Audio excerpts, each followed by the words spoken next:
Okay, ladies and gentlemen, welcome to Spotlight on Vegas Business. We're doing something a little bit different. Instead of our normal interviews, we're actually doing a report back. On my birthday, I decided to give myself a treat, and we went to a place called speedvegas. That was quite a treat. It was. I went with my friend Jimi. He's the man that's usually behind the camera. Yes. Not in front of it, but behind it. Yeah, so because he came with me and he also had his experience, we decided to do the report together. Yeah, so tell me about your experience first. I know you drove the Ferrari. Yeah, well, I mean, just going there and seeing the place for the first time, it was cool. They had that, what was that? That like 8-legged robot type octopus creature standing in front.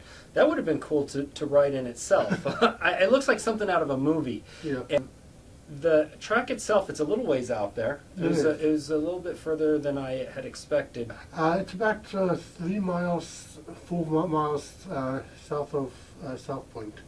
Okay, so it's past Gene, right? Not South Point, M. You could hear the car spinning out inside. You remember that there was a car that they have set up almost like a police car. Yes. And it's a Dodge. It's a Dodge Hellcat, yeah. The Hellcat, exactly, and it's drifting, yes. And you could hear it. It's really loud, and it's just revving its motor, and it's drifting right around the track, and it actually drifts into like the car area where the cars are and stuff. Yeah. So you can hear that right away. So we didn't take that option, but you have the option of riding along in that Hellcat and drifting along. Mm-hmm. But that's an option where you would actually be sitting in the passenger Right. seat or the back seat, and Exactly. I don't think you wanted to do that. You No. wanted to be in the driver's seat. seat. No, I wanted to drive. Yeah. I mean, one of my dream cars is the Lamborghini, and I love Corvettes. I've always loved Corvettes. That was the whole thing. You wanted to go there and ride that brand new Corvette. So that Yeah. was the reason. It was your birthday, and you wanted to ride around in the Corvette and race around that track in Yeah. it. So Tell us about your experience then in the Ferrari. I mean, was okay. So I chose the Ferrari because you were getting the Lamborghini. So I figured, you know what? I might as well, the Ferrari looked badass too. It was red, it was gorgeous. It was a Ferrari 480, and so that's the one I chose. Yeah. So it's a great experience because first you go into a briefing room where they actually brief you on the cars, the track and how to handle yourself. But even before the briefing room, you go and look at all these amazing cars. Oh, yeah. There are some really cool cars there, from Lamborghinis, Corvettes, Ferraris. They have all kinds. The Mercedes, they have the Audi. They have a lot of different ones. But also one thing, they didn't have any EVs. They didn't have any Teslas. No, I did not see. No Teslas or any other EV for that matter. Not yet. No, not yet. Not I yet. suppose They at might some in point, the future. At some point they may. Yeah. So I used to have a Corvette, a 2007 Corvette many years ago, which I loved. But there was one big problem with Corvette, even then, is that the backs used to slide out a lot because they just had too much power. Mm-hmm. So I wanted to see these new Corvettes because now they've put the engine in the back. They put the engine in the back. Well, they did try to correct it with those anti-slip Correct. things, and then people didn't like that because then they wanted to be able to control the slip. But I think putting the engine in the back was more of the solution than anything. It elevated to the supercar category in my opinion, because it's And a the lot style safer. of it. The design of it is genius. Yeah. Well, I drove the Lamborghini Huracan and the Corvette C8. Now, even though the Lamborghini is a lot more expensive, if I had to choose between the two, I would still choose the Corvette. I mean, the interior was far superior. Mm-hmm. I'm going to be honest with you. The Lamborghini interior looked more like a Toyota. Just driving a Toyota and Nissan. So it was very unimpressive. The Corvette's interior was far superior. We really liked the Corvette interior. And in terms of speed, I don't know, I felt the Corvette was faster, but the time was slightly slower than the Lamborghini. On the track, there was a 2-second difference between the Lamborghini and the Corvette. So in terms of speed, there's not much to it from what I experienced. But it was a lot of fun. I think that's the whole point, you know. I mean, I enjoy fast cars, and you know, this is the way to legally go as fast as you can.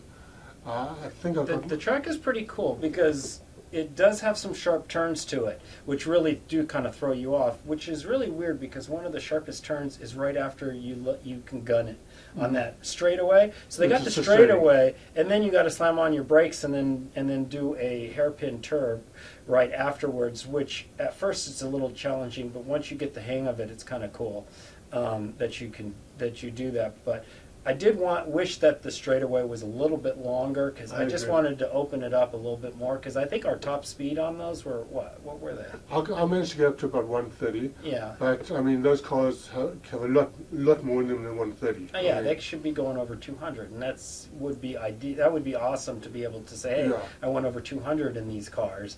But you're really in that short amount of straightaway, you're going to hit about 130, 140 right around there before you have to start hitting the brakes because you have a hairpin turn right afterwards. Yeah, it's kind of a sharp. I just wanted to report back on Speed Vegas.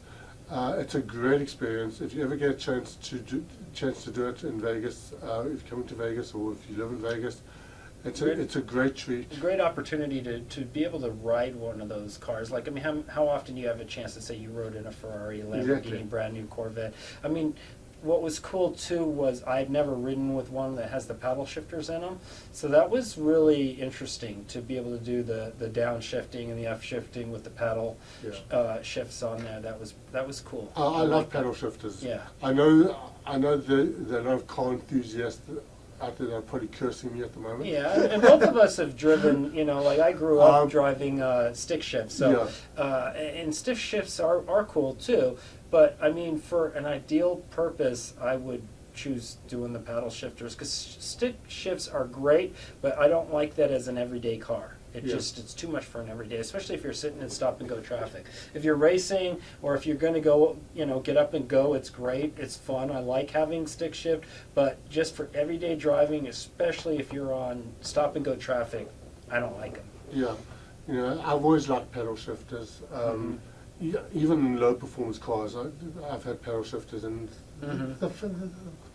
I just enjoy it. Yeah, personally, they're pretty cool. Yeah, so I would hate to see these people's insurance bill. I mean, I know. You've got all these inexperienced drivers driving $200,000 cars. I know.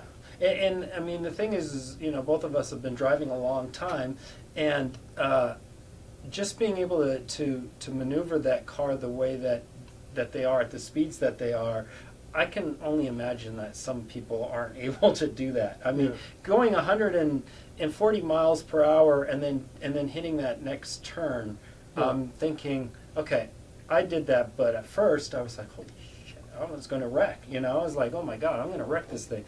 But I didn't. I'm just wondering if some people do drive off the track, and I imagine they do, because I didn't have the NSX to drive, so I'm sure that they do happen. I haven't heard of any accidents or injuries that have occurred there, but not like death. We probably would have heard of that. But I felt very safe. I enjoyed doing it. Yeah.